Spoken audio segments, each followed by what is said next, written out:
Sushant Singh Rajput case में Mumbai high court का एक अहम फैसला या यूँ कहें एक अहम सुनवाई हुई, जहां सुशांत सिंह राजपूत को लेकर जो खबरें मीडिया पर चल रही थी उन खबरों के बारे में एक अहम बात कही गई। मीडिया ट्रायल की बात की गई। आपको बता दूं, मीडिया ट्रायल की बात लगातार पिछले 2-3 महीनों से की जा रही है। रिया चक्रवर्ती और बॉलीवुड स्टार्स ने भी एक केस अलग से फाइल किया है, ये वो नहीं है।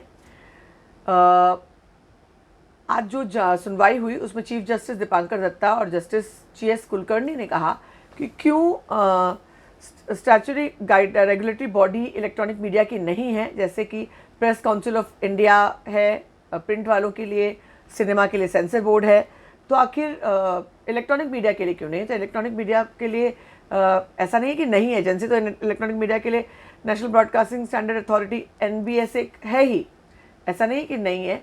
मगर उन्होंने कहा कि वो जो भी बॉडी है वो कुछ भी लगाम करने में असफल हुई। उन्होंने कहा कि मीडिया की स्वतंत्रता, प्रेस की स्वतंत्रता हमारे लोकतंत्र की बहुत अहम बात है और वो इंटैक्ट रहनी चाहिए, मगर उसका गलत इस्तेमाल अगर किया जाए और अगर उसका असर पड़े तो उस पर भी कार्रवाई कैसे होगी, हम कैसे इसको सॉर्ट करें, ये बहुत एक इम्पॉर्टेंट मुद्दा है।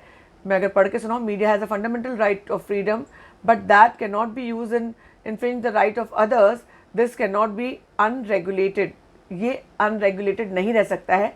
आपकी स्वतंत्रता का अधिकार किसी और के अधिकार का हनन करे, ये सही नहीं है। चीफ जस्टिस ने कहा कि बैलेंस होना चाहिए, right to freedom of speech and right to fair trial and right to reputation, इन तमाम चीज़ों का एक बैलेंस होना चाहिए। उन्होंने कहा कि अब तक जो है मीडिया सेल्फ रेगुलेटरी बॉडी से काम चलेगा ऐसा हम सोचते थे, लेकिन अब लग रहा है कि हमें सोचना पड़ेगा, कुछ ना कुछ सीरियसली गंभीरता से इस पर करना पड़ेगा, क्योंकि अब सिर्फ एक ही होप है कि अब हम लोग जो है ASG को देखे, आगे इसके बारे में कुछ निर्णय ले, क्योंकि जो आत्मनियंत्रण वाली बॉडी है उसका असर कम दिख रहा है।